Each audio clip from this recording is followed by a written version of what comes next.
जय Hind, good morning. हम लोग चौथे नंबर के टॉपिक में हैं। आवाज आ रही होगी, निश्चिंत रहें। दिल्ली से बोल रहा हूं, मुखर्जी नगर इलाके से, और आवाज आपके घर तक, दिल्ली की पढ़ाई आपके घर तक। ये तकनीक का बेहतरीन प्रयोग है, सदुपयोग है। संवेगात्मक बुद्धि वाले टॉपिक में है। कल इससे संबंधित संक्षिप्त सी परिचर्चा मैंने की थी, थोड़ी सी विवेचना की थी, क्या क्या लाभ है इसका।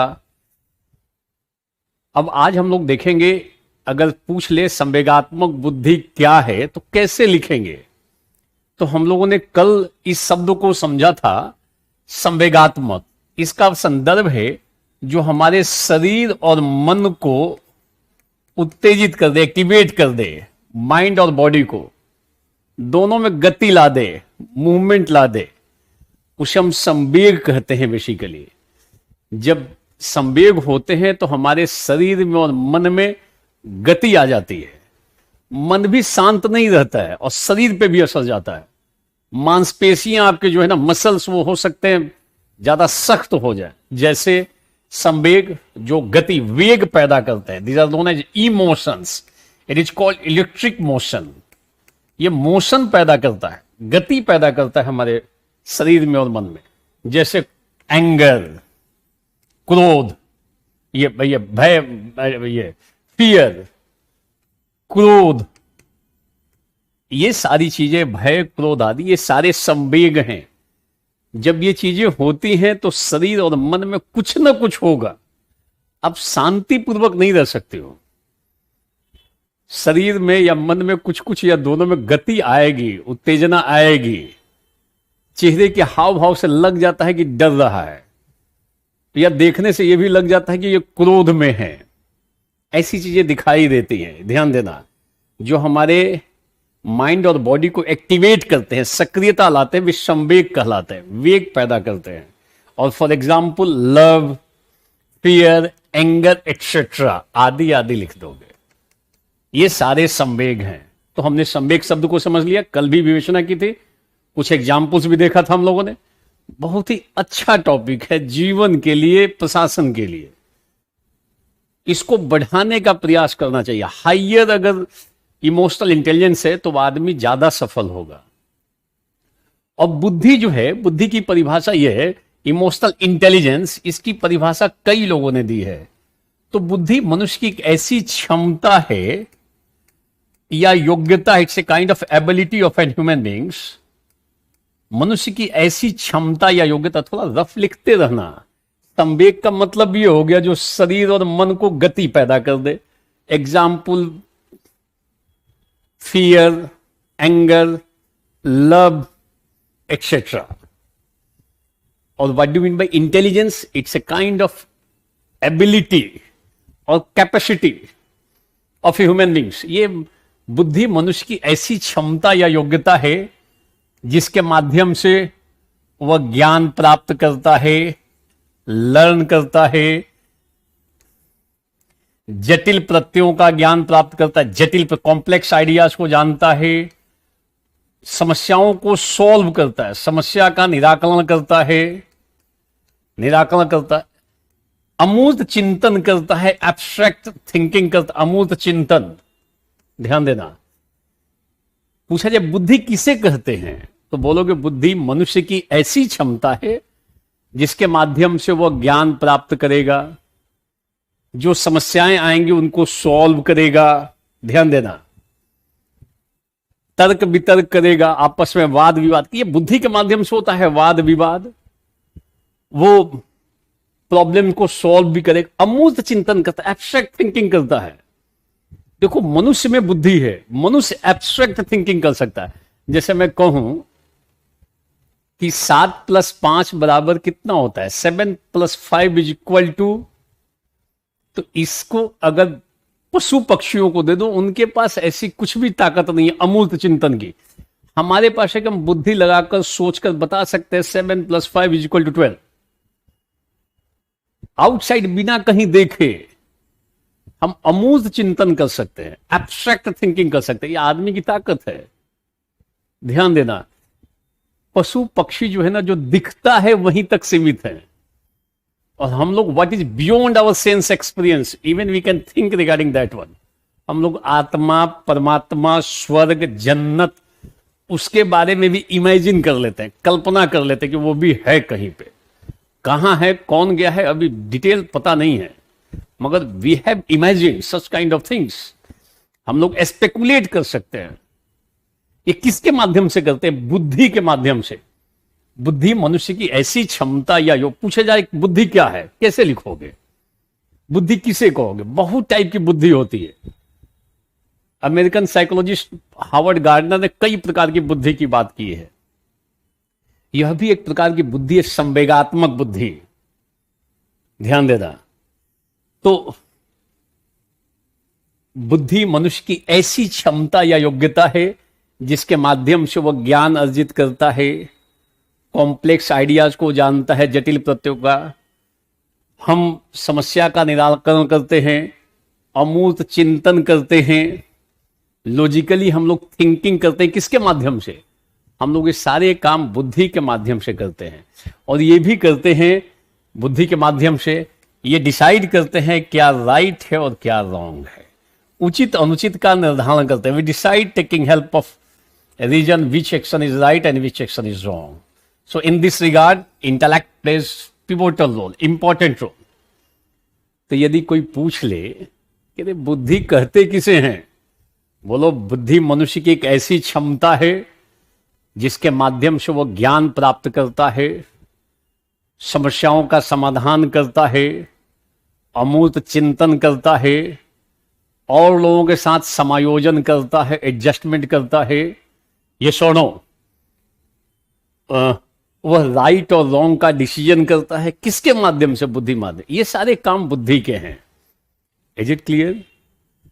To decide right and wrong, such kind of ability.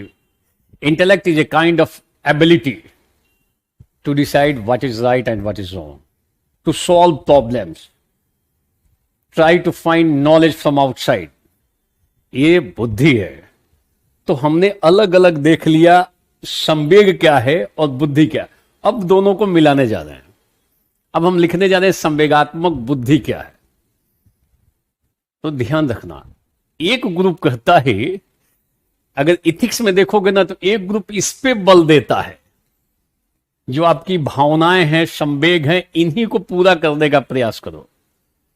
जैसे आप हेडोनिज्म को देखो, कहता है सुखवाद कि सभी मनुष्य सुख की इच्छा करते हैं, तो सबको सुख प्राप्ति का प्रयास करना चाहिए। कुछ लोग कहते हैं कि हमें अपने इमोशंस को फुलफिल करने का प्रयास करना चाहिए।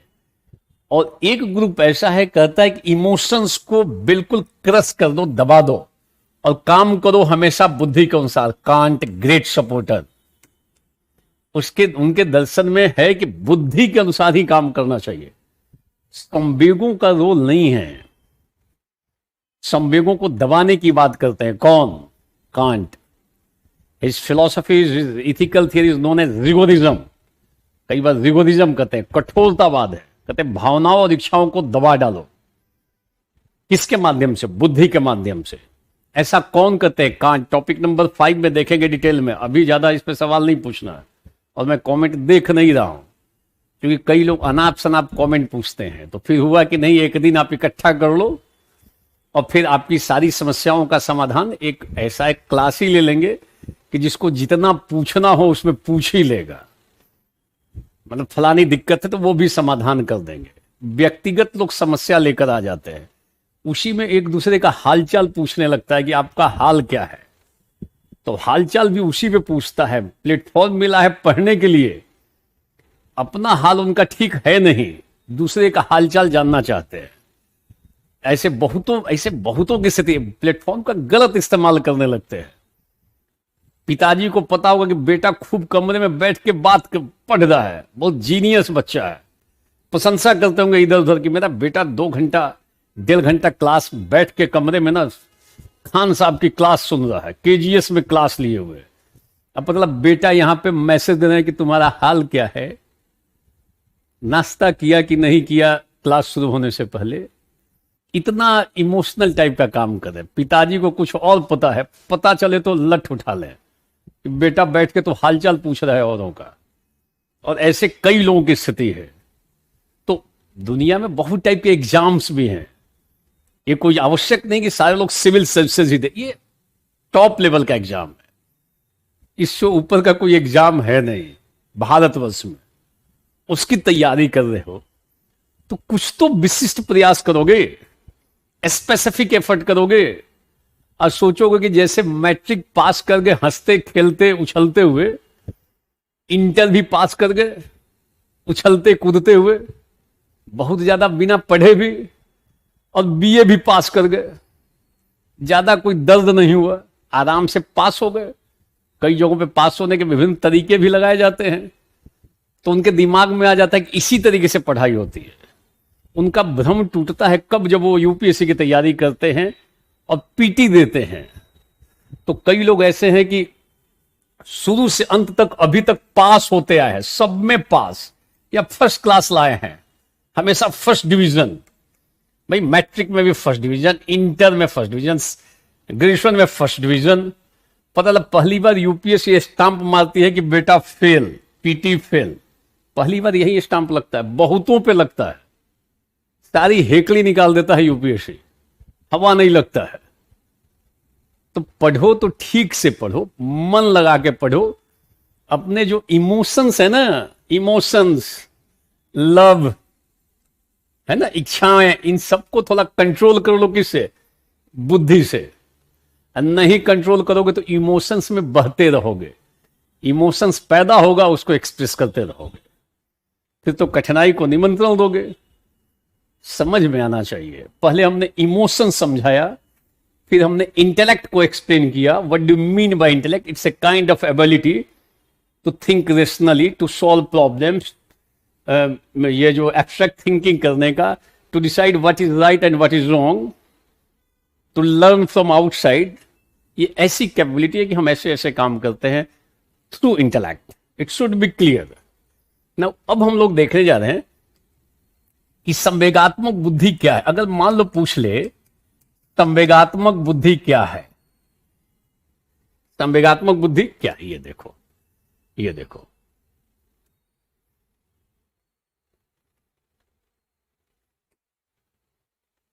एक सवाल है, व्हाट इज इमोशनल इंटेलिजेंस? तो व्हाट इज इमोशनल इंटेलिजेंस लिख दोगे, अभी लिखने जा रहे हैं। अभी तो हमने इमोशंस को अलग बताया, इंटेलिजेंस को अलग बताया है। अब देखो आईएएस में पूछा है 13 में, व्हाट इज इमोशनल इंटेलिजेंस। मैं पढ़ के बता रहा हूं, तो अगर नहीं दिखाई दे तो मेरी बातों के आधार पर अनुमान लगा लेना। If you are unable to perceive, so on the basis of my statements and sentences try to infer what is written there. मैं जब बोलता हूं तो उससे अनुमान लगाओ कि यही लिखा हुआ है। क्लियर? आईएएस में जब पहली बार आया तो यह सवाल पूछा, व्हाट इज इमोशनल इंटेलिजेंस, तो अभी लिखने जा रहे हैं, लिखो संवेगात्मक बुद्धि, इमोशनल क्या है, तो इसके नीचे लिखो आप, एक पेज पे स्ट्रक्चर के फॉर्म में कर लो। इमोशनल इंटेलिजेंस, संवेगात्मक बुद्धि, मनुष्य की एक ऐसी क्षमता है, मनुष्य की ऐसी क्षमता है, it's an ability of a person, it's a capacity of a person. मनुष्य की ऐसी क्षमता है जिसके माध्यम से, ऐसी क्षमता है जिसके माध्यम से जिसके माध्यम से वह अपने और दूसरों के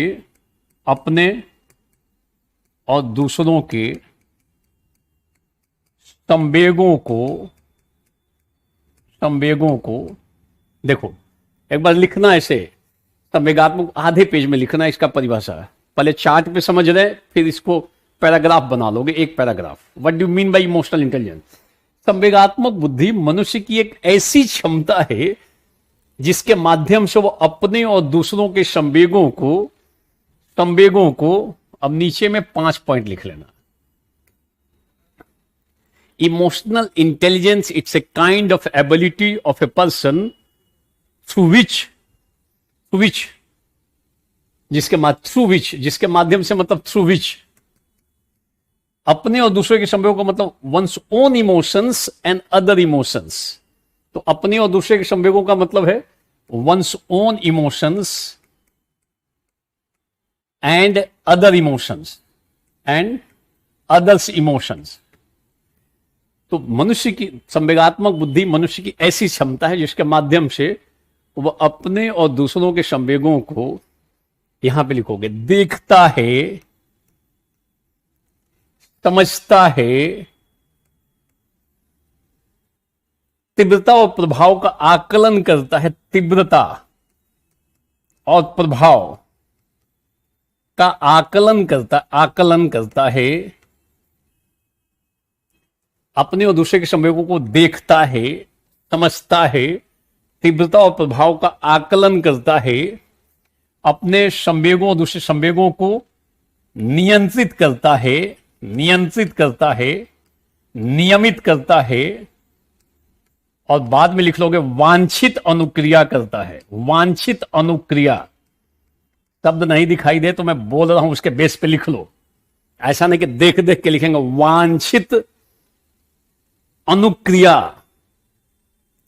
मतलब डिजायर्ड रिएक्शन, और गुड रिएक्शन आप बोल सकते हो। बहुत ध्यान देना, कोई पूछ ले संवेगात्मक बुद्धि क्या है तो कैसे डिफाइन करोगे?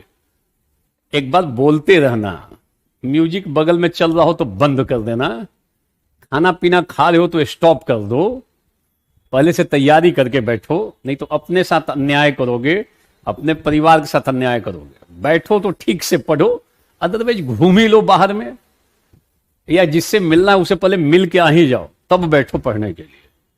पढ़ते वक्त तीसरे की बात नहीं हो।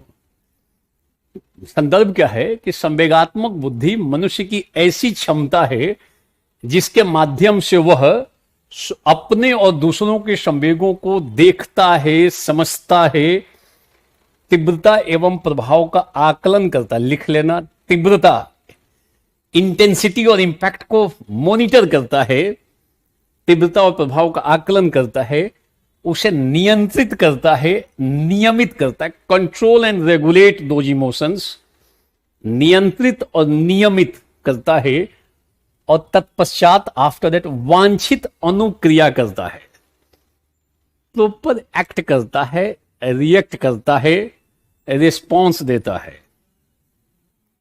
क्यों करता है? वांछित अनुक्रिया करता है ताकि संबंधों का निर्वहन हो सके। वांछित अनुक्रिया के नीचे ऑब्लिक देकर लिख लो, ताकि संबंधों का निर्वहन हो सके,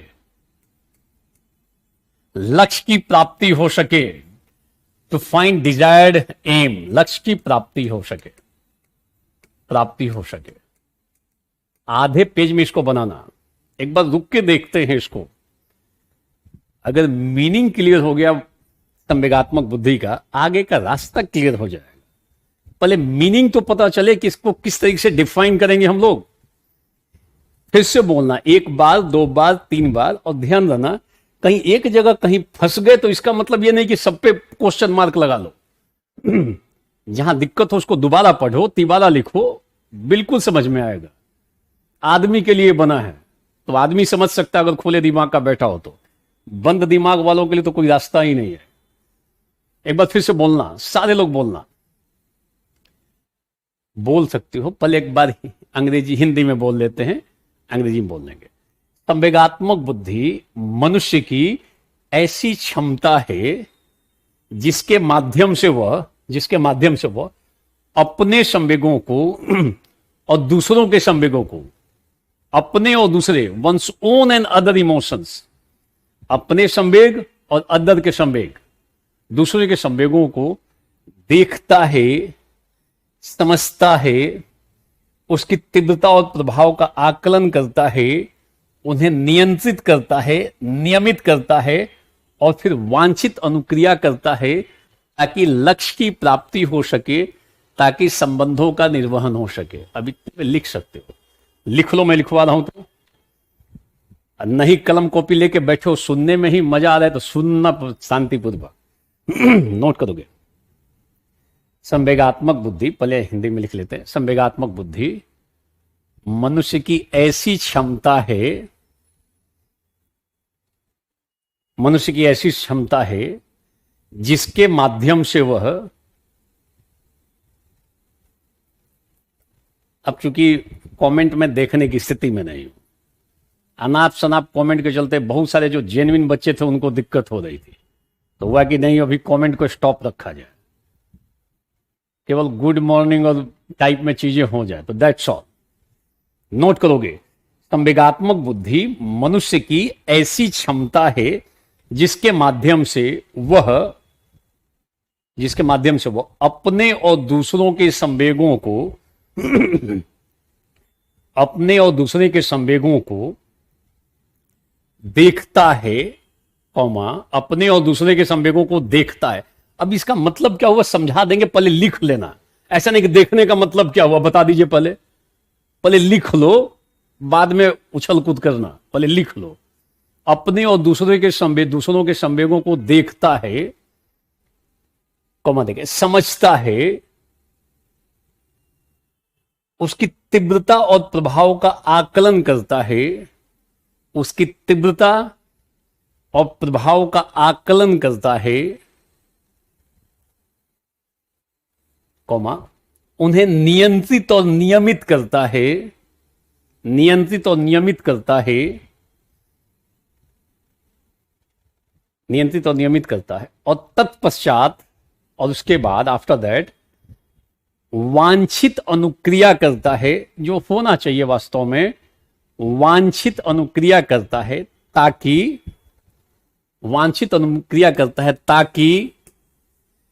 संबंधों का निर्वहन हो सके, संबंध बरकरार रह सके, संबंधों का निर्वहन हो सके, लक्ष्य की प्राप्ति हो सके, लक्ष्य की प्राप्ति हो सके,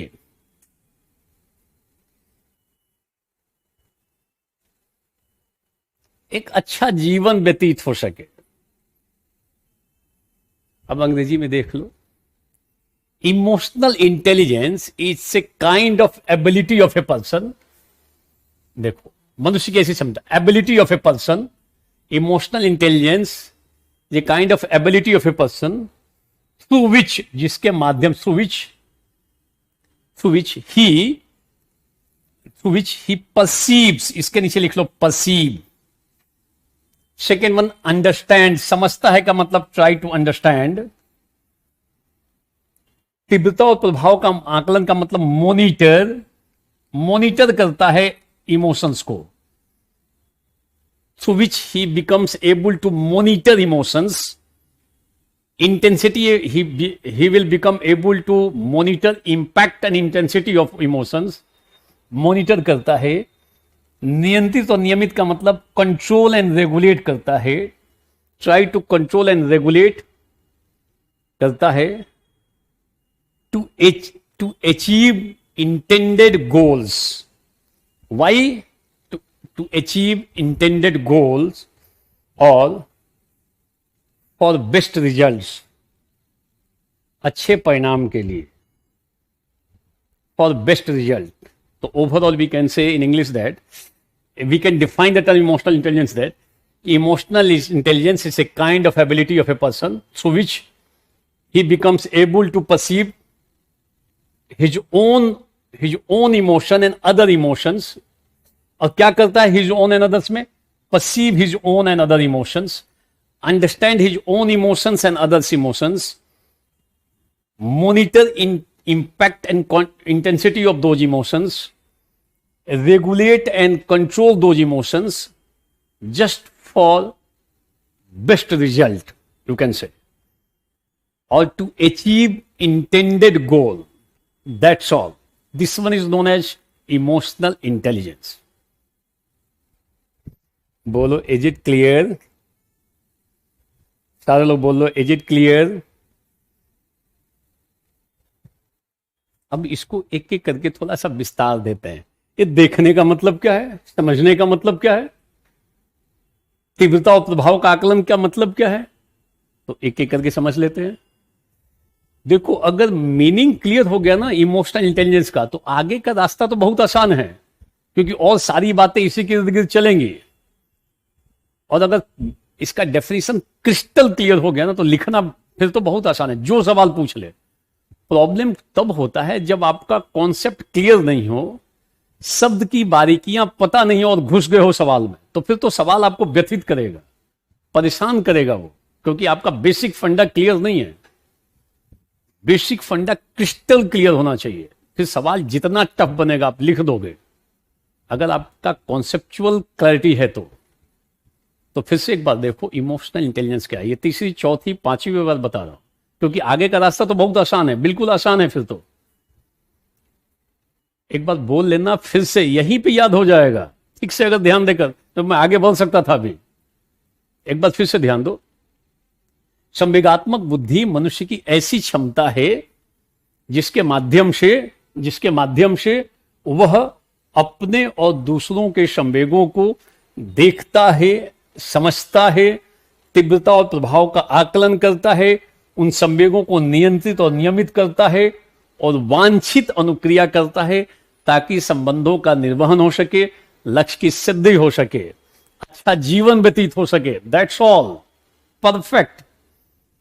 2 नंबर होगा, 2 नंबर में 2 नंबर आएगा, 3 नंबर का होगा, 3 में 3 आ जाएगा।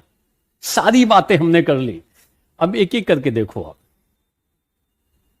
यह मनुष्य की ऐसी क्षमता है जिसके माध्यम से वो अपने और दूसरों के संवेगों को देखता है। देखने का मतलब क्या है? देखने का मतलब है हम शारीरिक हाव भाव को, उसके फिजिकल जेस्चर को देखकर समझ लेते हैं कि सामने वाला है कैसा। जैसे कोई व्यक्ति आपसे मिलने आया, उसका बॉडी, उसके शरीर को देखकर आप समझ ले बने कि बहुत गुस्से में है ये। देखते ही भांप लोगे, देखते ही देखोगे और समझ लोगे कि अरे ये तो गुस्से में आया, लड़ने के मूड में आया है। अगर आपका इमोशनल इंटेलिजेंस का लेवल अच्छा है ना, वो हाइयर है, हाइयर इमोशनल इंटेलिजेंस वाला जो व्यक्ति होगा, सामने वाला घुसेगा भीतर, घर के भीतर, और पकड़ लेगा कि चाहता क्या है। उसके शारीरिक हाव भाव को देखकर वो एक तो देखते ही लग जाता है कि ये तो कुछ ना कुछ छेड़खानी करेगा। महिलाओं में इमोशनल इंटेलिजेंस कहा जाता है कि पुरुषों की तुलना में ज्यादा होता है। अगल बगल के लोगों को देखकर समझ लेती है कि ये आदमी का टेम्पर क्या, इसके भीतर कौन सा चीज इसके भीतर चल रहा है। ऐसा कहा गया है, लिखना नहीं है, कहा गया है। ठीक है, उनके शारीरिक हाव भाव को देखकर they become able to understand. उसके शारीरिक हाव भाव को देखकर ही लग जाता है। कोई व्यक्ति आएगा ना, आपको देखते ही लग जाए कि डरा हुआ है, कि कोई ना कोई इसके साथ हुआ है।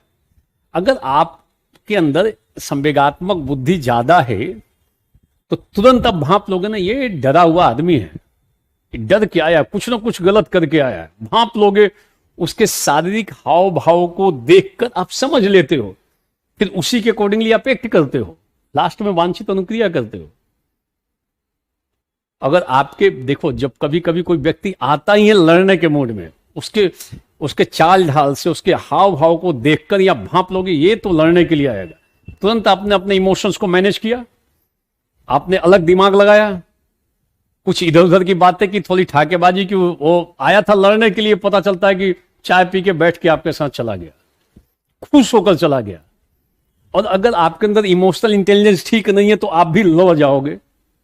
आपको समझ लेना चाहिए उसके हाव भाव को देखकर, इसका मूड अभी ठीक नहीं है, ये आया है कुछ करने के लिए, आया है छेड़खानी करने के लिए, आया है लड़ने के लिए, आया है डर कर आया है। अब कई बार लोग किसी के पास जाते हैं, पहले जम के उसकी प्रशंसा कर देंगे कि आप तो धन्य हैं, आप महान विभूति हैं धरती पे, आपका जो काम करने का तरीका है ना लाजवाब है। सामने वाला एकदम खुशी से गुलगप्पा होता जाता है, बड़ा एकदम गदगद हो गया। अब खुश हो गया तो उसका दिमाग तो बंद होने लगा। अब खुश हो गया, बाद में सामने वाला कहता है कि हमें 5,000 की मदद कर दीजिए ना, मेरा ये काम करवा दीजिए ना। आप इतने खुश हो गए हो तो तुरंत बोलते तो ठीक है करेंगे, बाद में लगता है कि यार ठीक नहीं किए। तो कई बार आपके समीप लोग आएंगे, आपको बहुत अधिक खुश कर देंगे, और तुरंत उसके बाद एक काम लगा देंगे, बेटा ये काम कर दो आप। तो आप इमोशनल होकर डिसीजन ले लिया आपने। बोलो, और ऐसी चीजें खूब होती हैं समाज में। ये लाइफ में कितना आगे बढ़ोगे आप, उसमें एक बहुत बड़ा रोल संवेगात्मक बुद्धि का है। आप हो सकता है आपके अंदर बुद्धि बहुत हो, आप पढ़ने लिखने में बहुत तेज हो, बट झगड़ालू टाइप के हो, जहां जाते हो वहीं टकरा जाओ। ऐसे बहुत लोग हैं, उनका इमोशनल इंटेलिजेंस का लेवल ठीक नहीं है, छोटी छोटी बात पे भड़क जाता है, लड़ने के लिए है, पढ़ने में तेज परंतु और भी दूसरी चीजें। हम कहेंगे इमोशनली ये साउंड व्यक्ति नहीं है। अब ध्यान रखना, अगर आपके आसपास कोई इमोशनली वीक आदमी हो जिसमें इसकी मात्रा कम हो, लोअर लेवल का हो, तो हमेशा प्रॉब्लम क्रिएट करेगा। आपका कोई मित्र हो, उसका इमोशनल इंटेलिजेंस का लेवल ठीक नहीं है, 3 दिन बात नहीं करोगे ना, आप अपने में व्यस्त होकर, नाराज हो जाएगा वो, बैठे बैठे नाराज हो गया आपसे कि हमें पूछता नहीं है, ये बदल गया है, इसके साथ ये हो गया है। ठीक है, लाइट का प्रॉब्लम नहीं है?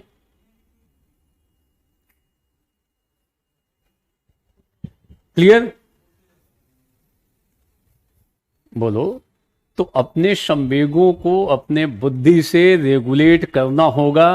यदि ऊपर के स्तर तक जाना है तो आपको गुस्सा भी आ रहा है तो गुस्सा अभिव्यक्त नहीं हो रहा। आप बहुत लोगों को ऐसा देखोगे, है तो भीतर से गुस्सा बट बाहर से इतना स्ट्रांग है, पता ही नहीं चलता ये गुस्से में। और जिसका अंदर इमोशनल इंटेलिजेंस का लेवल कम होगा ना, उसके चेहरे से कंपन होने लगेगा, देखते ही लग जाता है कि पक्का ये तो लड़ेगा ही लड़ेगा। ध्यान देना, बहुत सारे लोग इमोशनली वीक हैं, उसी से गाइडेड हैं। छोटी छोटी बात पे मरने मारने पे उतारो, गुस्सा आया तो लड़ ही लेगा, मार देगा या मर जाएगा, इस टाइप के इमोशंस हैं। तो अपने भीतर इमोशनल इंटेलिजेंस को बढ़ाने का प्रयास करना चाहिए। सवाल आ चुका है, ये देखो सवाल।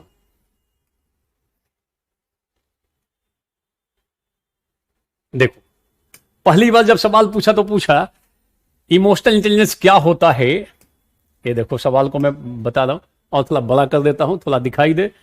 अरे अभी तक डाउनलोड नहीं किया हो तो बात ही अलग है, फिर तो आप विभूतियों की श्रेणी में हो। इतने बार बोलने के बावजूद भी यदि साथ में नहीं रखे हो क्वेश्चन पेपर, इसका मतलब कठिनाई को तो निमंत्रण देने जा रहे हो। मैंने पहले बोल रखा है, दे चुका हूं क्वेश्चन बैंक, उसका प्रिंट आउट निकाल के अपने टेबल पे रखो जब पढ़ते वक्त। अगर वास्तव में चाहते हो कि फील्ड में आगे बढ़ना है तो ये सब करो, और नहीं तो 10 लाख दे रहे हैं, आप 10 लाख 1 हो जाओगे, कोई अंतर थोड़ी पड़ेगा फील्ड में। आप फिर तैयारी करो या न करो, कोई अंतर थोड़ी पड़ेगा, भीड़ का पार्ट हो जाओगे। ऐसे लोगों की संख्या ठीक ठीक है जो भीड़ का पार्ट बनने के लिए रेडी है, भीड़ से अलग हटके सफलता पाने की का प्रयास ही नहीं कर रहा है। वो तो चाहता है कि मैं भी भीड़ के साथ चलो। तो थोड़ा विशिष्ट प्रयास करो, स्पेसिफिक एफर्ट रिक्वायर्ड। पूछा इमोशनल इंटेलिजेंस क्या है, और ये पूछा how it can be develop in people. अब देखो, यह मनुष्यों में कैसे विकसित किया जा सकता है, यह लोगों में किस प्रकार विकसित किया जा सकता है, जरूरी है। अब पूछ ही लिया, आपसे सलाह ही दे दो कैसे विकसित करेंगे। अगर मान लो कोई इमोशनली वीक हो तो हम लोग लास्ट में लिखेंगे कि इमोशनल इंटेलिजेंस को कैसे डेवलप कर सकते हैं, कैसे विकसित कर सकते हैं। How can it be developed in people and how does it help an individual in taking ethical decision. यह व्यक्ति विशेष को नैतिक निर्णय लेने में कैसे सहायक बनाता है। इमोशनल इंटेलिजेंस निर्णय लेने में सहायक बनाएगा ना, और नहीं तो लाइफ में इमोशन में बह बह के कदम उठाओगे, क्रोध आया मार ही दोगे किसी को। बोलो, कामुकता पैदा होगी, छेड़खानी शुरू कर दोगे पब्लिक प्लेस पे। बोलो ये सुनो, भय पैदा होगा, भाग ही जाओगे। पता है अगर आप कहीं पे भूकंप आ गया है और आप वहां जा रहे हो तो आपको भी तो डर रहता है कि कहीं दोबारा भूकंप ना आ जाए, मुझे ही चोट ना आ जाए। थोड़ा बहुत भय आपको होगा। स्पेशली राहत कैंप में जब जाते हैं, ऐसी जगह पे बाढ़ आई है, आप खुद भी फंसे हुए हो। कई बार देखोगे बाढ़ में जब एसडीएम साहब या डीएम साहब जाते हैं, वो भी उनको भी कठिनाई आ जाती है, कई बार उनकी भी नाव बाल बाल बचती है। तो डर तो उनको भी होता है, परंतु वे अपने डर को अपने इमोशन से कंट्रोल करके, अपने इमोशंस को अपने इंटेलेक्ट से कंट्रोल करके वो जनहित का काम करते हैं। अब नहीं तो इमोशनल हो गया तो फिर तो डर ही जाएगा, तो डर के स्टेप कि हम क्यों जाएं, अब जाओ तुम लोग जाओ, मुझे बैठने दो यहां सेफ तरीके से। तो इमोशनली अगर वीक अगर प्रशासनिक अधिकारी है तो गलत डिसीजन लेगा, वो इमोशनल होकर डिसीजन लेगा।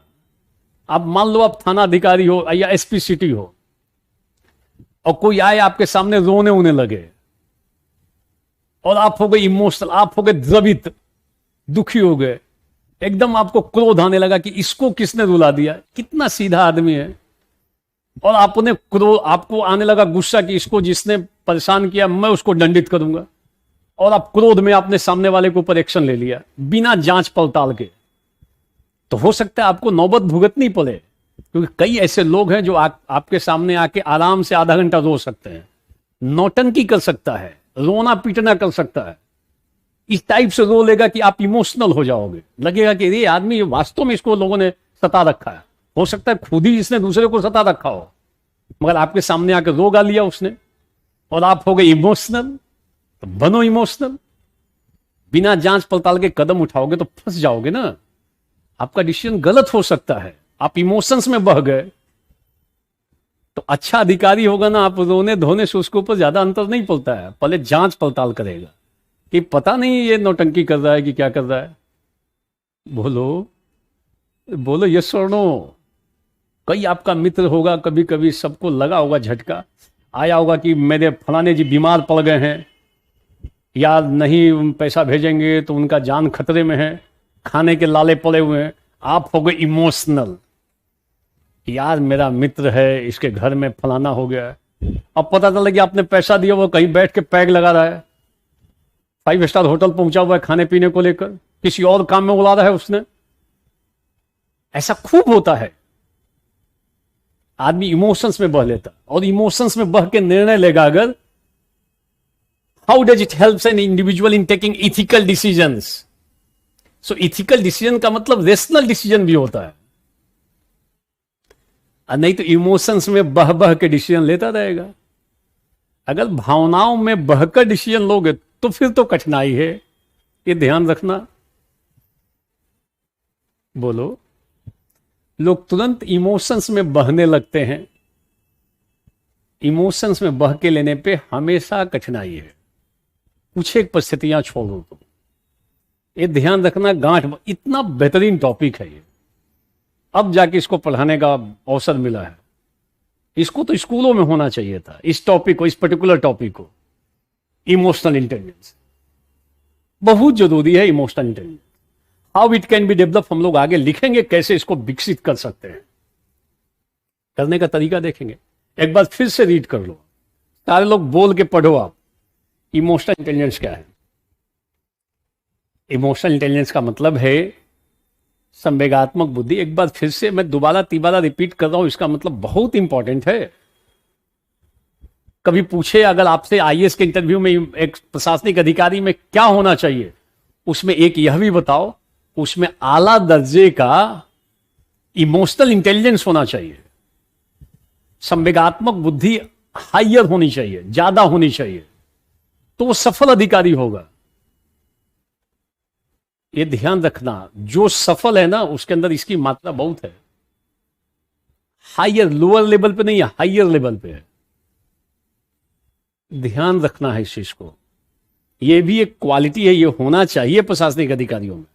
Higher emotional intelligence is required. Since higher is emotional intelligence, देखो इसमें लिखा हुआ है, ये लिखा हुआ है, how will you apply emotional intelligence in administrative practices. तो अगर हायर है अगर इमोशनल इंटेलिजेंस, तो आप एडमिनिस्ट्रेटिव प्रैक्टिसेस में उसका यूज करोगे, आप प्रशासनिक पद्धतियों में उसका यूज करोगे इमोशनल इंटेलिजेंस का। कैसे यूज करोगे आगे नोट कर लेंगे। सबसे पहले तो आपको यह जानना जरूरी है इमोशनल इंटेलिजेंस होता क्या है। तो यही होता है, ये क्लियर हो जाना चाहिए। मैं तीसरी चौथी पांचवी बात बता रहा हूं, क्योंकि आगे वाला तो बहुत आसान है, ये क्लियर तो आगे वाला क्लियर। तो देखो, देखने का मतलब है शारीरिक हाव भाव को देखना, शारीरिक हाव भाव, उसके फिजिकल जेस्चर्स को परसीव करते हैं। पहले देखते हैं हाव भाव, शरीर के हाव भाव, और तुरंत समझ लेते हैं कि गुस्से में है, कि प्यार का इजहार करने आया है, या भयभीत होकर आया है, या पैसा मांगने आया है।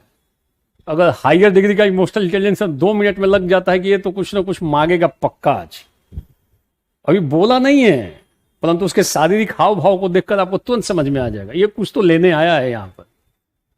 अगर आपका हायर इमोशनल इंटेलिजेंस है तो आप भांप लोगे। जैसे उसने आपका वाहवाही शुरू किया, प्रशंसा शुरू किया, और आपका इमोशनल इंटेलिजेंस हाई डिग्री का है, हायर है, भांप लोगे पक्का, अभी चूना लगाएगा, ये अभी वाहवाही कर रहा है। और ऐसा खूब होता है, और लोगों को खूब चूना लगता है, ये फैक्ट है। ठोकर खाते हैं लोग, और हमेशा खा लेते हैं, दोबारा आके फिर कोई प्रशंसा कर देगा, वाह वाह वाह वाह, उसी में वो गदगद हो जाता है, खुशी में भाव विह्वल हो जाता है। उसके बाद सामने वाला डिमांड करता है, क्योंकि इतना खुश हो गया है, बाद में उसको लगता है कि काम गलती हो गई है, गलत काम हो गया। तो आपको सतर्क रहना है। बेहतरीन टॉपिक है। परसीव करता है, तीव्रता और प्रभाव का आकलन करता है। जैसे मान लो आप किसी पे गुस्सा निकाल रहे हो, किसी को डांट रहे हो, तो आपको सामने वाले का हाव भाव भी देखते रहो। अगर एक सीमा से ज्यादा उसको डांटोगे ना, हो सकता है वो इमोशनल ब्रस्ट हो जाए, एकदम रोने धोने लगे, हो सकता है अचानक भड़क जाए आपके ऊपर। तो आपको इमोशंस के इंटेंसिटी और इंपैक्ट का आकलन करना चाहिए। कई बार ऐसा लगता है कि अब तो इमोशंस ब्रस्ट होगा, इमोशनल ब्रस्ट होता है। आप किसी को डांट रहे हो, लगातार डांटते डांटते अगर अब एक लाइन भी ज्यादा डांटोगे ना, सामने वाला रोना धोना शुरू कर देगा। तो आपको रोकना चाहिए अपने आप को कि अब स्टॉप।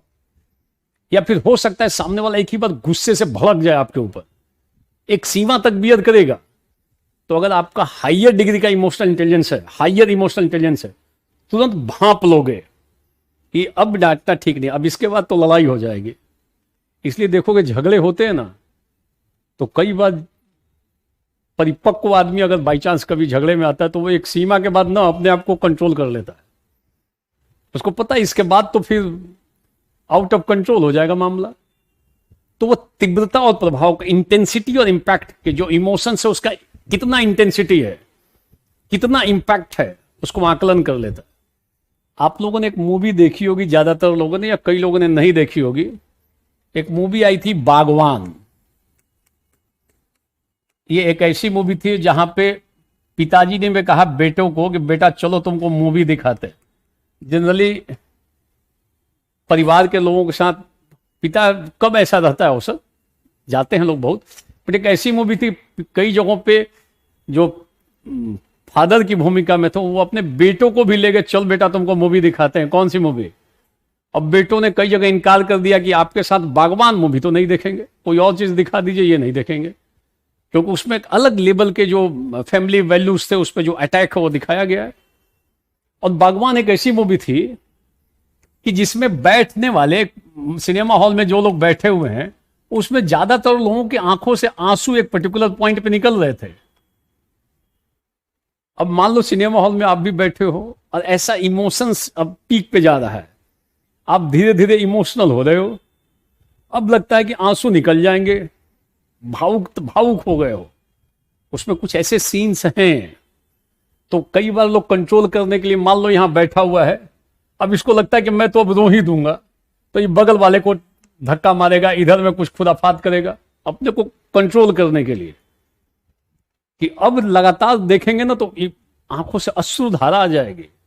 वो अचानक अपने दिमाग को बदलकर दूसरी दिशा में ले जाता है, कंट्रोल करने का प्रयास करता है कि अपने इमोशंस को, कि वो ब्रस्ट ना हो जाए। कई बार इमोशनल ब्रस्ट होता भी है। शादी विवाह में देखोगे ना, माता पिता फूट फूट कर रोने लगते हैं, और जो परिवार का मेंबर है वो भी फूट फूट कर रोने लगता है। इमोशनल ब्रस्ट होता है, और कभी कभी वो अच्छा भी माना जाता है। प्रशासन में, क्योंकि हम लोगों को पढ़ना है प्रशासन में, अब ये इमोशनल ब्रस्ट कम हो गया शादी विवाह में। अब शादी विवाह में जब शादी होके घर का मेंबर जाता है वो भी दूर से कहता है टाटा, अब मैं नए जीवन में जा रहा हूं, टाटा बाय बाय करके जाता है। वो रोता हुआ बिलखता हुआ नहीं जाता है। प्राचीन काल में होता था, प्राचीन काल का मतलब 25-30 साल पहले होता था। अब नई पीढ़ी में कम होता है कि घर से विदा हो रहा है और रोते हुए सिसकते हुए वो व्यक्ति घर से बाहर जा रहा। वो टाटा बाय करते हुए आराम से मुस्कुराते हुए मूव करता है। मतलब इमोशनली वो ज्यादा परिपक्व हो गया है, ऐसा कर सकते हो। तो ध्यान देना। तो कई बार हम कंट्रोल करते हैं अपने आप को अलग अलग तरीका अपना कर, तो हम तीव्रता और प्रभाव का आकलन करते हैं। तो आप दूसरों को कभी डांटो अगर, तो आप ध्यान रखो एक सीमा तक ही करो। सामने वाले के चेहरे को देखते ही लगता है ना कि अब ये रो देगा, अब कुछ भी बोलेंगे तो रो देगा, फिर हम थोड़ा बहुत बात बदल के उसको कूल डाउन कर देते हैं। अगर आपके अंदर हाइयर डिग्री का इमोशनल इंटेलिजेंस है तो भांप लोगे, आकलन कर लोगे और रेगुलेट करो, कंट्रोल कर लोगे अपने आप को कि नहीं अब गुस्सा दिखाएंगे ना तो मामला बिगड़ जाएगा। जितना दिखाना है दिखा लिया, और उसके बाद आप एक्ट करते हो, थोड़ा वो थोड़ी बहुत हंसी ठाकेबाजी करके उसको विदा कर दे। डांट भी लिए हो, ठाकेबाजी भी कर लिए, पानी भी पिला दिए, चाय भी पिला दिए, विदा भी कर दिए। ये तभी संभव है जबकि अंदर हाइयर इमोशनल इंटेलिजेंस हो। और एक इस क्रम में एक स्टेटमेंट लिखो एरिस्टोटल का। एरिस्टोटल का स्टेटमेंट लिखो। ये स्टेटमेंट बड़ा ही फेमस स्टेटमेंट है, नोट करोगे, स्टेटमेंट को नोट कर लो। बहुत ही अच्छा स्टेटमेंट है, पहले हिंदी में नोट कर लो। और इसको कहां लिख सकते हो, देखो यहां पर एक बार सवाल क्या आ चुका है, ये देखो आईएएस में सवाल है। क्रोध एक हानिकारक नकारात्मक संवेग है। Anger is a harmful negative emotions. कुछ इमोशंस जो है कुछ पॉजिटिव है, कुछ निगेटिव है। पॉजिटिव जॉय, खुशी, हर्ष, इसको पॉजिटिव निगेशन माना जाता है। क्रोध, भय आदि निगेटिव इमोशंस माने जाते हैं। ध्यान देना। तो अभी लिख लो, लिखो अरस्तु का स्टेटमेंट लिखो। अरस्तु लिख लो। कोई भी व्यक्ति क्रोधित हो सकता है। नोट करोगे, पहले हिंदी में लिख लो फिर अंग्रेजी में लिखा देंगे। कोई भी व्यक्ति क्रोधित हो सकता है। आप भी क्रोधित हो सकते हैं, मैं भी हो सकता, कोई भी व्यक्ति क्रोधित हो सकता है। माता पिता भी कई बार बच्चों पे थोड़े बहुत क्रोधित हो जाते हैं। पहले ज्यादा होते थे, अब थोड़ा कम होते हैं, मगर अभी भी है। कोई भी व्यक्ति, ये स्टेटमेंट है अरस्तु का। अरस्तु, great Greek philosopher Aristotle, in English Aristotle. What is said bye Aristotle? Note down. कोई भी व्यक्ति क्रोधित हो सकता है। यह आसान है, आसान है, क्रोध निकालो किसी पे, आसान है, टफ टास्क नहीं है, यह आसान है। लेकिन सही व्यक्ति से, नोट करोगे, सही व्यक्ति से, सही मात्रा में, सही व्यक्ति से, सही मात्रा में, सही समय में, सही समय में, सही उद्देश्य के साथ, सही उद्देश्य के साथ, विथ राइट एम, सही उद्देश्य के साथ, सही उद्देश्य के साथ, सही तरीके से, सही तरीके से क्रोधित होना सभी के बस की बात नहीं है, आसान काम नहीं है। सही तरीके से क्रोधित होना सभी के बस की बात नहीं है। ध्यान देना, एक बार फिर से मैं बोल रहा हूं, कोई भी व्यक्ति क्रोधित हो सकता है। आप या हम, कोई भी व्यक्ति क्रोधित हो सकता है। यह आसान है, आसान है क्रोधित होना, लेकिन सही व्यक्ति से, सही मात्रा में, सही समय में, सही उद्देश्य में, सही उद्देश्य के साथ, सही उद्देश्य के साथ, सही तरीके से क्रोधित होना आसान काम नहीं है। अंग्रेजी में लिख लो, पहले मैं नोटिंग करा रहा हूं, फिर इसको जरा समझा देंगे क्या है। What is said by great Greek philosopher Aristotle? Note down. Aristotle has wisely said that, मतलब बड़ा बुद्धिमत्तापूर्ण ये कथन है। Aristotle has wisely said, क्या कहा है एरिस्टोटल ने? Anybody can angry, anybody can become angry, anybody can become angry. That is easy. Anybody can become angry. That is easy. But to be angry with, with के बाद hyphen दे दे के 3-4 point लिख लो, या para उसी में लिख सकते हो। But to be angry with the right person, angry with the right person underline कर लोगे, right person, and to the right degree, right person to the right degree,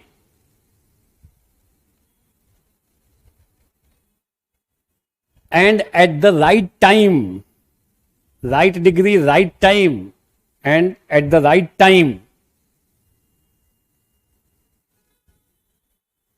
and for the right purpose, right aim, for the right purpose, and in right way,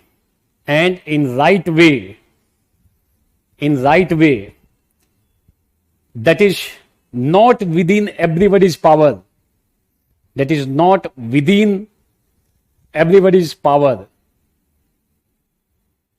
and it's not easy, संदर्भ को ध्यान देना, मिल जाएगा, printed notes देखो उसमें भी मिल जाएगा।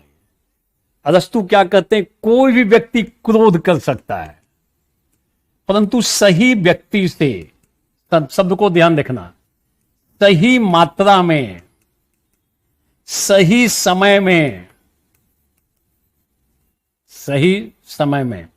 सही उद्देश्य के साथ क्रोध करना आसान नहीं है, सही तरीके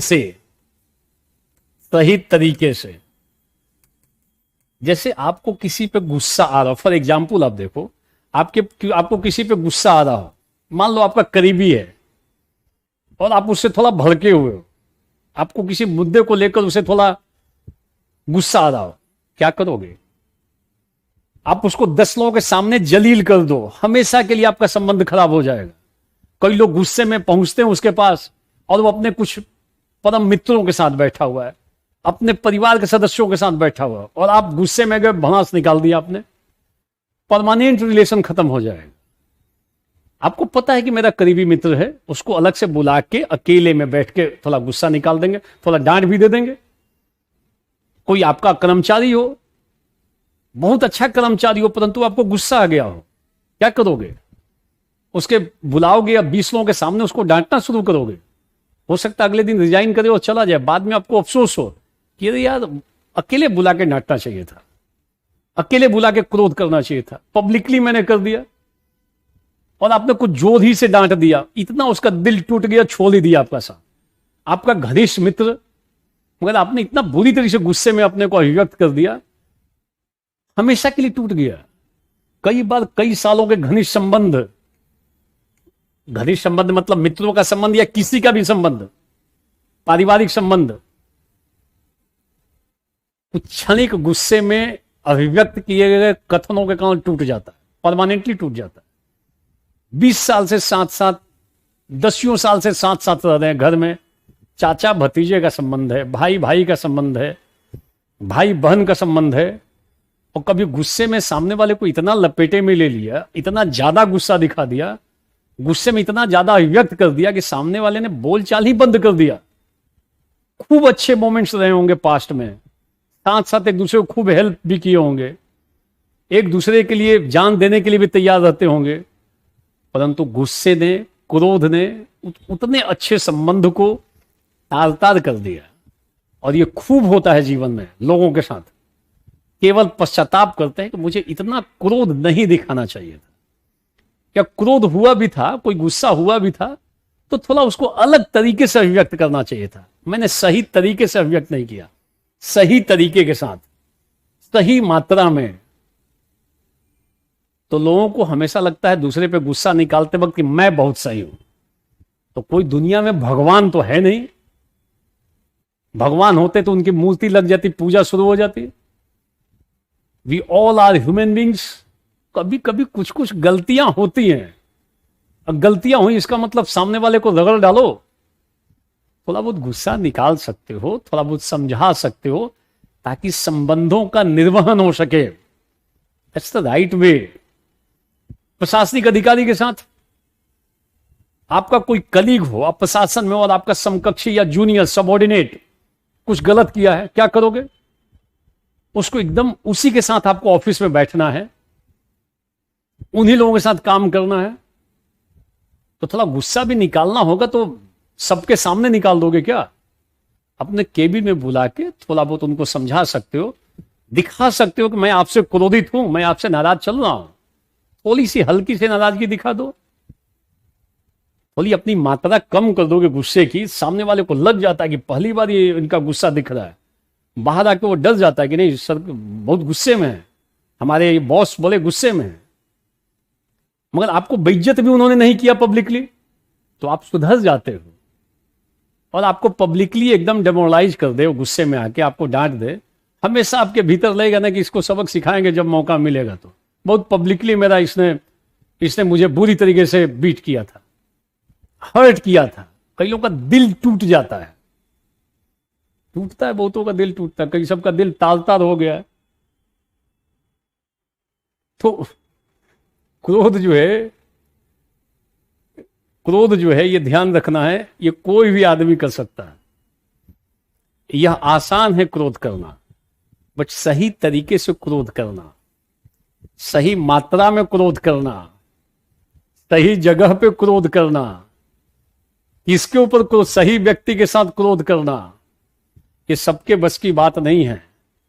और यह आसान भी नहीं है। कितना बेहतरीन स्टेटमेंट है। Great Greek philosopher Aristotle.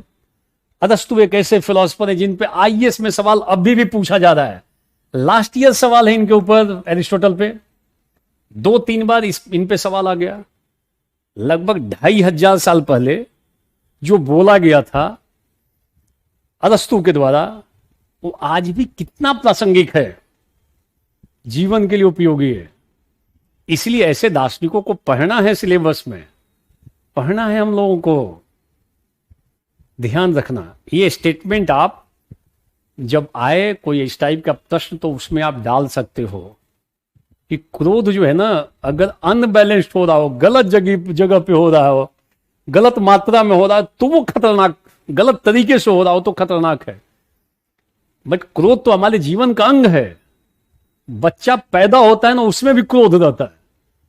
आप उसको थोड़ा 2-4 बार 6 महीने के बच्चे को करो ना, वो लाल पीला हो जाएगा। गुस्से में उसके चेहरे पे गुस्सा दिखता है, बाई बर्थ लेकर आया है।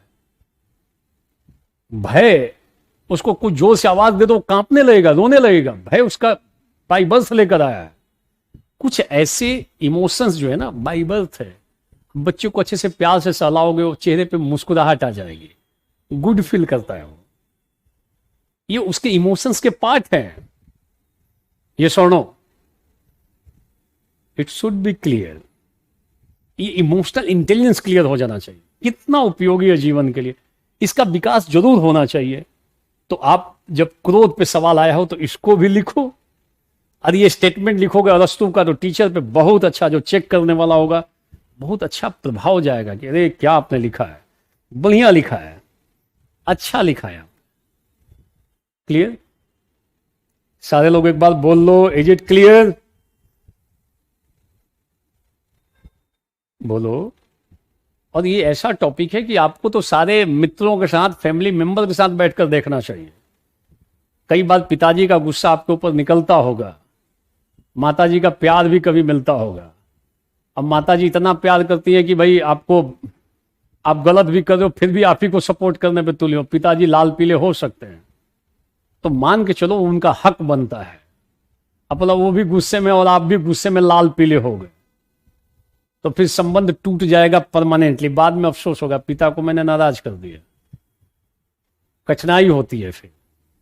तो उसी व्यक्ति का रिलेशन सब अच्छा रहता है जिसमें संवेगात्मक बुद्धि आला दर्जे की हो,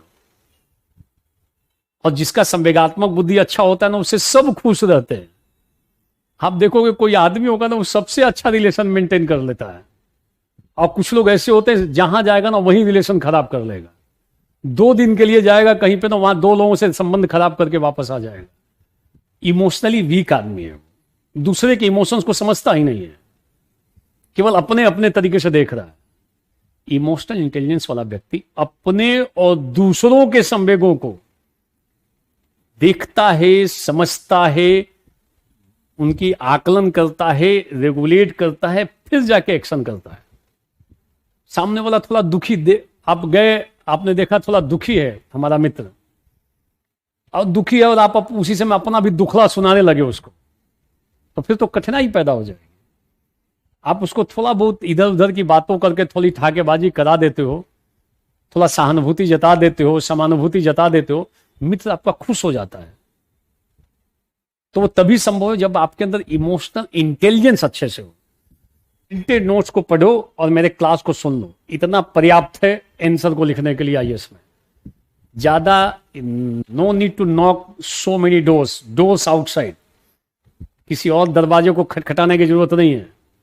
ध्यान रखना इस पर्टिकुलर खंड में, पूरे एथिक्स वाले पार्ट्स में। Is it clear? बोलो एक बार कि इज इट क्लियर? संवेग क्या है, बुद्धि क्या है, संवेगात्मक बुद्धि क्या है, ये हम लोगों ने देख लिया। ठीक है,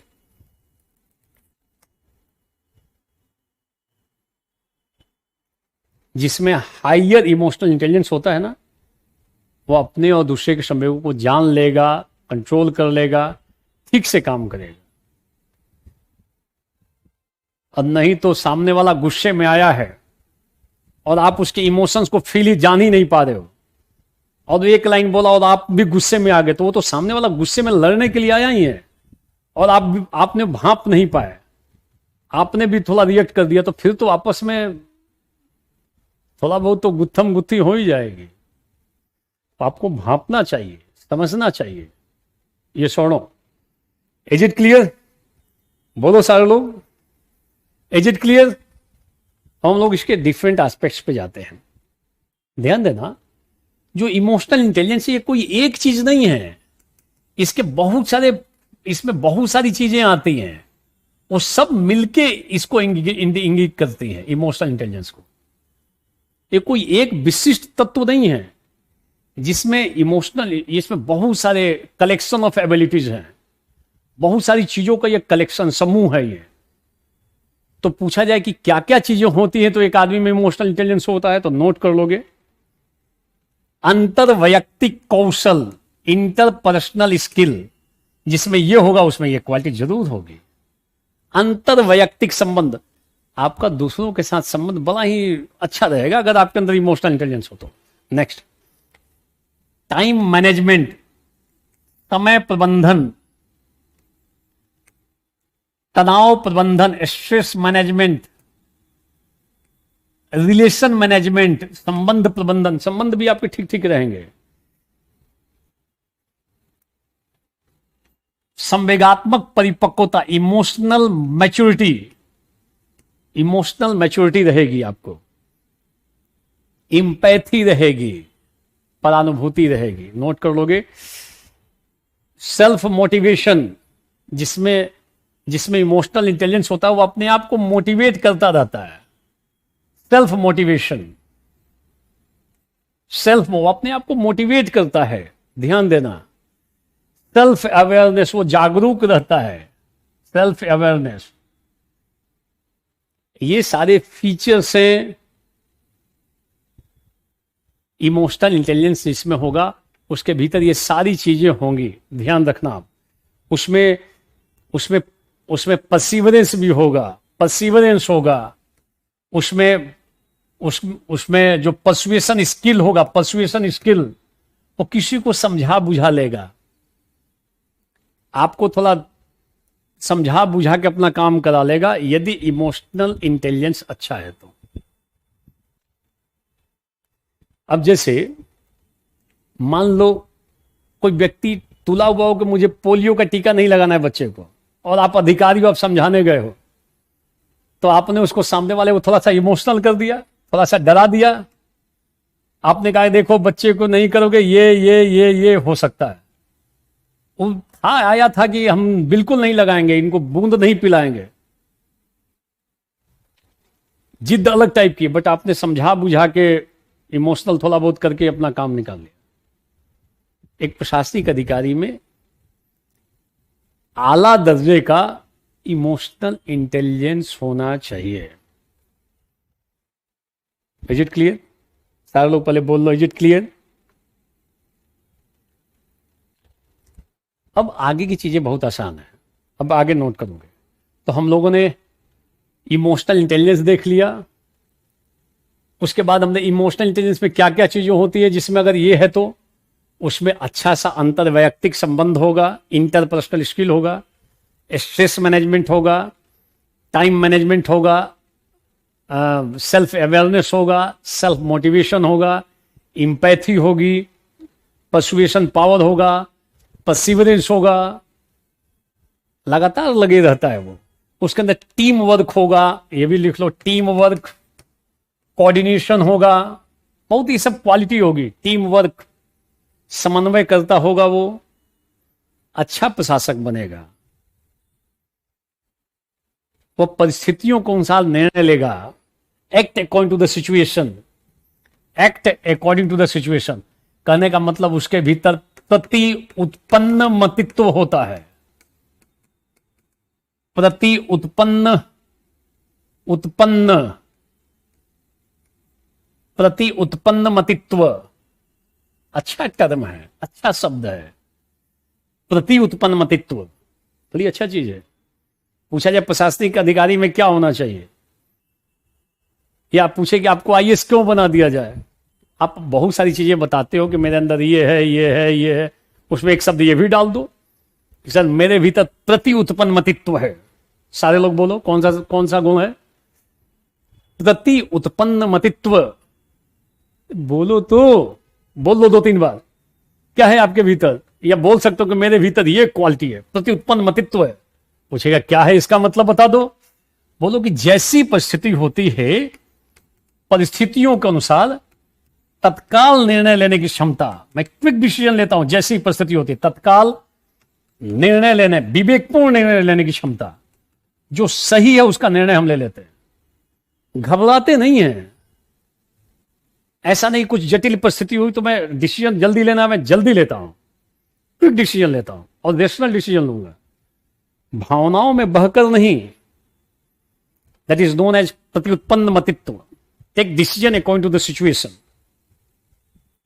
कई बार सिचुएशन बहुत खराब रहता है, आदमी का दिमाग काम नहीं करता है, वह किंग कर्तव्य विमूढ़ हो जाता है, किंग कर्तव्य विमूढ़, पता है क्या करें क्या ना करें। और जिसमें यह रहेगा वो तुरंत according to the situation he will be able to take decision, right decision. प्रति उत्पन्न मतित्व तो एक अच्छी क्वालिटी है, व्यक्ति में होना चाहिए। ये सुनो, अब जैसे मान लो आपको पता चल रहा है कि मौसम खराब हो रहा है, चीजें ये हैं, आगे का रास्ता थोड़ा सा जटिल हो सकता है। एक होता है कि नहीं निकले हुए यार, भाग्य में होगा तो चलते हैं, जहां होगा तो। एक होता है क्विक आपने डिसीजन लिया, ऐसी सेफ प्लेस को आपने खोज लिया और सेफ प्लेस पे जाके आपने विजिट कर लिया, क्विक डिसीजन लिया अकॉर्डिंग टू द सिचुएशन। बोलो, आप अपने को सेफ जगह पे लेते जाते हो, ये आपकी ड्यूटी बनती है, अपने प्रति आपकी ड्यूटी है। इट इज नोन एज प्रति उत्पन्न मतित्व। शब्द बोलो सारे लोग, आपके भीतर ये होना चाहिए, जिसमें संवेगात्मक बुद्धि आला दर्जे की होगी ना, उसके अंदर ये भी क्वालिटी होती है, प्रति उत्पन्न मतित्व होगा। क्योंकि इमोशंस में बह के डिसीजन नहीं लेगा, इंटेलेक्ट से इमोशंस को रेगुलेट करेगा, सेटिस्फाई करेगा, कंट्रोल करेगा, डिसीजन लेगा। ऐसा नहीं कि भयभीत हो जाए, भयभीत होगा तो गलत डिसीजन ले सकता है ना। Is it clear? बोल लो, इज इट क्लियर? ये होना चाहिए, ये सारे फीचर्स हैं। एक बात पूछ चुका है, कहां पूछा है जरा उसको देखते हैं।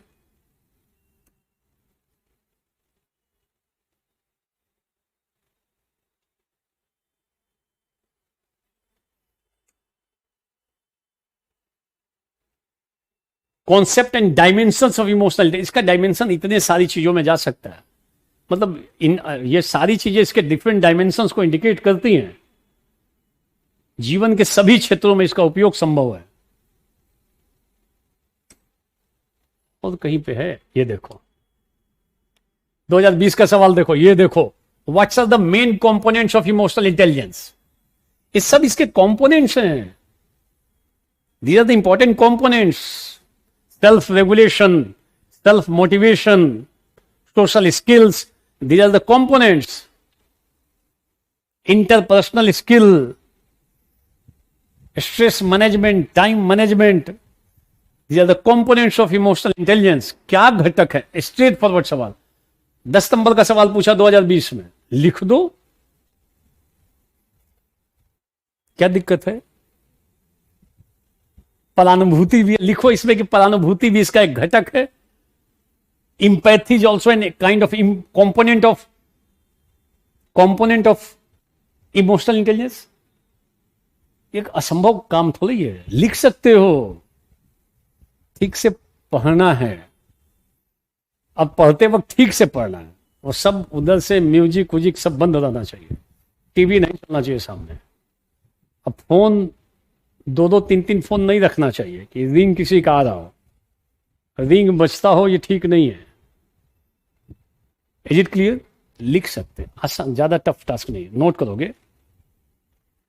5 मेन कंस्ट्रक्ट्स, इसी से रिलेटेड है, of emotional intelligence. Note down 5 main constructs,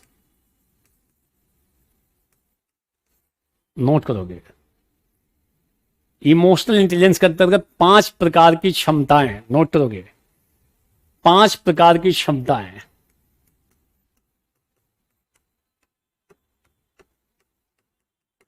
five main construct. What's are those 5 main construct? एक करके देखते हैं। देखो, अभी इस टॉपिक में हमने सबसे पहले संवेग को देखा, बुद्धि को देखा। बुद्धि ऐसी योग्यता है जिसके माध्यम से हम नाना प्रकार का काम करते हैं। फिर संवेगात्मक बुद्धि को देखा हमने। संवेगात्मक बुद्धि ऐसी क्षमता है, अपने और दूसरों के संवेगों को देखते हैं, समझते आदि आदि। उसके कंपोनेंट्स को देखा, इसमें ये चीजें होती हैं, और उसी का विस्तार यह है कि इसमें 5 कंस्ट्रक्ट्स होते हैं। There are 5 constructs in emotional intelligence. 5 प्रकार की क्षमताएं। कौन कौन क्षमताएं हैं, एक एक करके नोट करोगे। फर्स्ट, सेल्फ अवेयरनेस, नीचे लिख लोगे आत्म जागरूकता, नोट करोगे। सेल्फ अवेयरनेस, आत्म जागरूकता।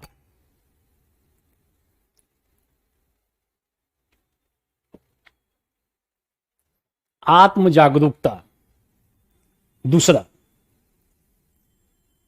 सेल्फ रेगुलेशन, आत्म नियमन। पहला सेल्फ अवेयरनेस, आत्म जागरूकता। दूसरा, आत्म नियमन,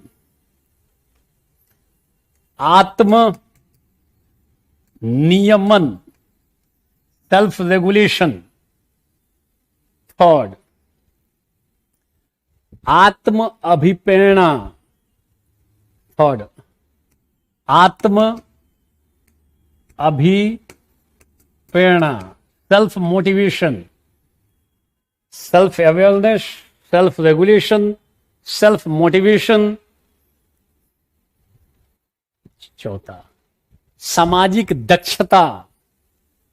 चौथा, सामाजिक दक्षता, सोशल स्किल्स। सामाजिक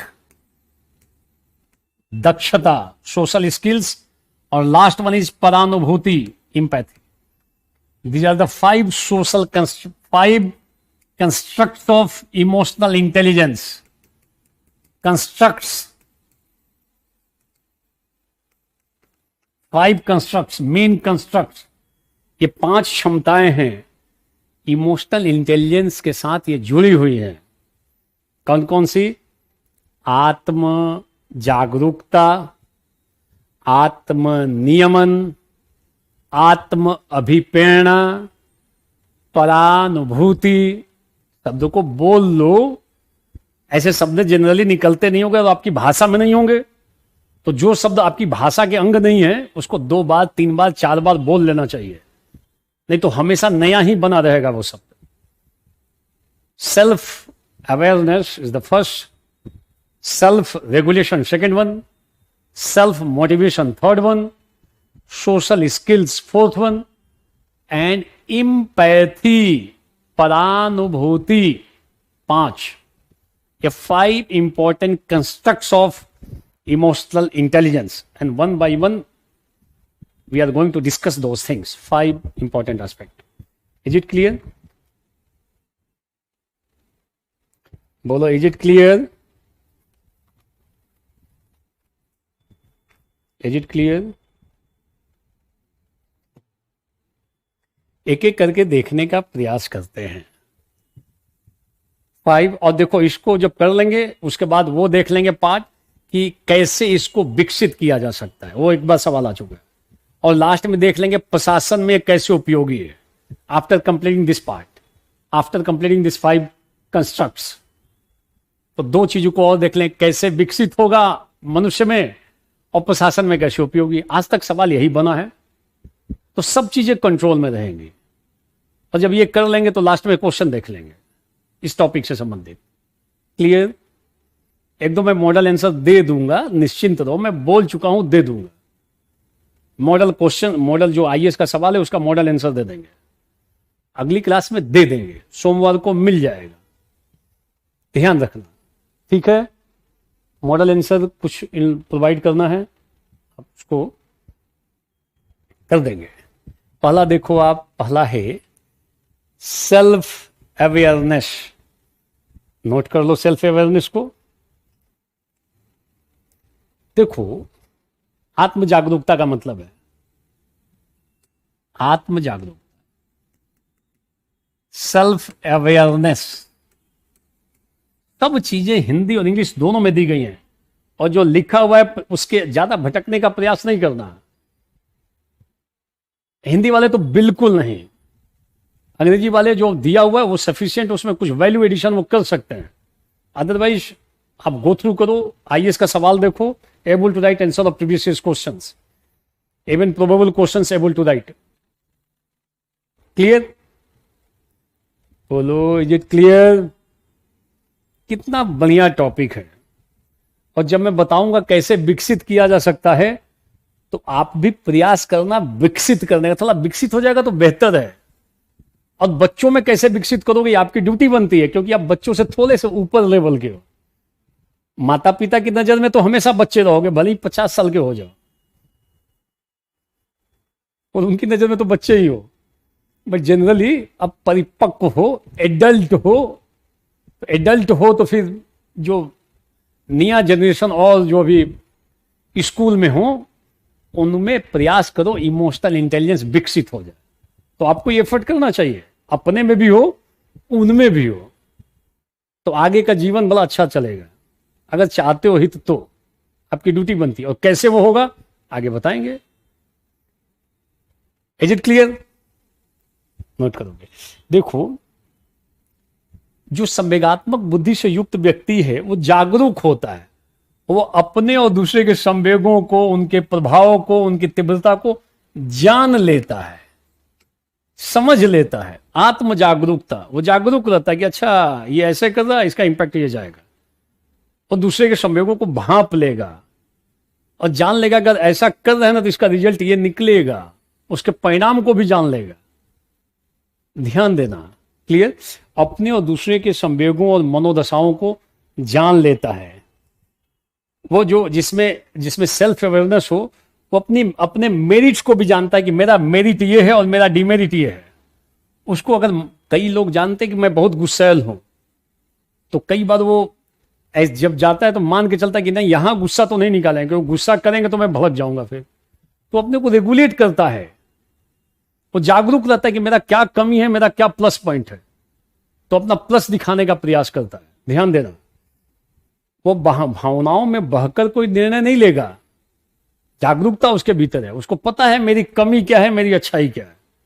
तो जो इमोशनल इंटेलिजेंस से युक्त व्यक्ति होता है, उसको अपनी कमी और अपनी अच्छाई दोनों पता रहती है, ये ध्यान रखना। और वो अपने विवेक का प्रयोग करता है, और विवेक का प्रयोग करते हुए आगे बढ़ता है, समस्याओं का समाधान ढूंढता है। जिसमें सेल्फ अवेयरनेस हो, वो अपनी कमियों को, अपनी अच्छाइयों दोनों को जानता है। किसका अच्छा प्रभाव जाएगा, किसका बुरा प्रभाव जाएगा, वो जानता है अपनी चीज को। और इमोशनली अगर कमजोर आदमी हो ना, तो उसके अंदर सेल्फ अवेयरनेस नहीं होता, उसको पता नहीं कि मेरी कमी क्या है। हमेशा भावनाओं में बह बह कर कुछ कुछ बोलता रहेगा और फंसता रहेगा कहीं ना कहीं पे।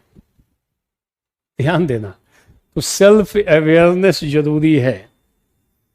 ये पहला पार्ट है। 5 कंस्ट्रक्ट हैं, 5 क्षमताएं हैं जो इससे रिलेटेड है। 5 में से एक देख लिया, सेल्फ अवेयरनेस। दूसरा लिख लेंगे सेल्फ, आत्म जागरूकता के बाद आत्म नियंत्रण, नोट करोगे, या आत्म नियमन, सेल्फ रेगुलेशन। जो सेल्फ रेगुलेशन का मतलब है, जिस व्यक्ति में यह होता है सेल्फ रेगुलेशन, वो अपने निगेटिव इमोशंस को कंट्रोल करता है। वो डिसरप्टिव इमोशंस को कंट्रोल करता है, उनको गाइड करता है, रीडायरेक्ट करेगा, उसे कंट्रोल करेगा और रीडायरेक्ट करेगा, उसको दूसरी दिशा दे देगा निकालने के लिए संवेगों को। तो वो अपने नकारात्मक संवेगों को नियंत्रित करता है, नियमित करता है, और अपनी रिलायबिलिटी, अपनी विश्वसनीयता को बनाए रखता है। किसके माध्यम से? आत्म नियमन के माध्यम से।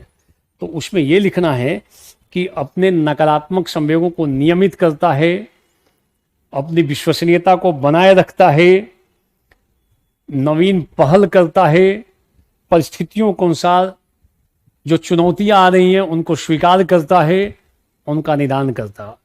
ही एक्सेप्ट चैलेंजेस और according to the situation he takes proper actions. चुनौतियों को स्वीकार करता है, भागता नहीं है, वो अपने को रेगुलेट करेगा, उसके अकॉर्डिंगली ढाल लेगा और ढाल के कदम उठा लेगा। जैसी परिस्थिति उसके अनुसार तुरंत अपने को ढाल लेगा, ये ध्यान देना। और जब भी करेगा सोच समझ के करेगा, क्योंकि वो रेगुलेट कर रहा है ना अपने आप को। अगर आप सेल्फ रेगुलेशन की ताकत है तो आपको पता है ये सिचुएशन है ना, मुझे ऐसा काम करना चाहिए, इस ऐसी परिस्थिति आ रही है, मुझे ये काम करके निकल जाना चाहिए। तो सेल्फ रेगुलेशन वाला व्यक्ति ही takes decision according to the situations, और इमोशंस में बह के डिसीजन नहीं लेता। Always take decision taking help of intellect, सोच समझ कर लेता है कि इसका ये होगा, इसका ये होगा, और फिर वो डिसीजन लेता है। ये कहलाता है सेल्फ रेगुलेशन। ध्यान देना, सेल्फ रेगुलेशन अपने नेगेटिव इमोशंस को कंट्रोल करता है, गाइड करेगा, अपनी विश्वसनीयता बनाए रखेगा, इमोशनल होकर डिसीजन नहीं लेगा, वो अपने को कंट्रोल करके डिसीजन लेता है, सोच समझ कर डिसीजन लेगा, राइट डिसीजन लेगा, और जैसा सिचुएशन उसके अकॉर्डिंगली डिसीजन लेगा। ये सारी बातें आ जाती हैं आत्म नियमन में। स्वयं को नियमन करना, रेगुलेट करना, तो अपने इमोशंस को भी रेगुलेट करता है। It should be clear. तो हमने 2 पक्ष देख लिया, आत्म जागरूकता और आत्म नियमन। प्रिंटेड नोट्स में है, आज ही पढ़ के निपटा लेना। थोड़ा रफ टाइप का अगर स्केच खींचना हो तो बना लेना। कैसे बनाओगे? 5 कंस्ट्रक्ट्स, और ऐसे 5 पॉइंट बना लो। 5 constructs of EI, emotional intelligence, और self awareness, self regulation, self motivation, empath, social skills and empathy, सबके नीचे 2-2 पॉइंट्स लिख दो। ये स्ट्रक्चर हो गया। इसी स्ट्रक्चर पे आप 20 लाइन लिख सकते हो, बहुत है। सेल्फ अवेयरनेस, अपनी कमियों को, मेरिट्स और डिमेरिट्स को जानता है, मेरा ये स्ट्रांग है, ये वीक है, तो यहाँ पे कमी और अच्छाई को जानता है। 2 पॉइंट्स यहाँ लिख लिए, इसी पे गेम हो जाएगा। इस तरीके से थोड़ा स्ट्रक्चर छोटा छोटा डिटेल्स ऑलरेडी प्रिंटेड नोट्स में है आपके पास। इतना है, बहुत है। प्रिंटेड नोट्स में डिटेल लिखा हुआ है, 10-10 लाइन लिखा हुआ है। आपको लिखने का अवसर मिलेगा 2 से 3 लाइन। क्लियर? Okay, clear. शेष पक्षों को हम लोग सोमवार से देखेंगे। From Monday once again, Saturday and Sunday holiday, it should be clear. मतलब मेरे लिए हॉलीडे है, वो हॉलीडे का मतलब आपको पढ़ना है, क्लास नहीं होगी, बट आगे के क्वेश्चंस को देखो, उसको लिखने का प्रयास करो। मैं मॉडल आंसर प्रयास करता हूं, कल प्रयास करूंगा, कल अपलोड करा दो। और अभी आज पूरा कंप्लीट नहीं हुआ है, ध्यान देना। कंप्लीट करने के बाद मैं प्रीवियस ईयर के क्वेश्चंस को डिस्कस कर दूंगा। Is it clear? बोलो सारे लोग, is it clear? Thank you.